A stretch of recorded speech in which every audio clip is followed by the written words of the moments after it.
जय माता दी दोस्तों, नमस्कार।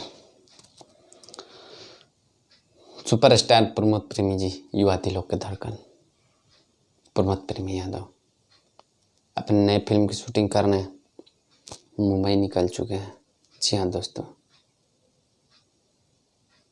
युवा दिलों के धड़कन सुपरस्टार प्रमोद प्रेमी जी मुंबई निकल चुके हैं। आप लोग तस्वीर में देख सकते हैं कि वह मुंबई जा रहे हैं। अपने कुछ नए फिल्मों को शूटिंग करेंगे और एक से बढ़कर एक धमाका होने वाला है। और बता दें दोस्तों कि वहाँ पर लगभग 2-3 फिल्म की शूटिंग करेंगे और बाकी अपडेट आप लोग को हम देते रहेंगे। तो आप लोग हमारे चैनल को सब्सक्राइब करिए, लाइक करिए, इस वीडियो को शेयर कीजिए ताकि आप लोग तक बराबर सूचना पहुँचते रहे। और हाँ दोस्तों, बता दें कि प्रमोद प्रेमी जी का छठ गीत बहुत जल्द आप लोग के बीच में आएगा। बहुत जल्द धमाका होगा, एक से बढ़कर एक छठ गीत। तो आप लोग हमारे चैनल से जुड़े रहें ताकि आप लोग को हम सूचना देते रहें।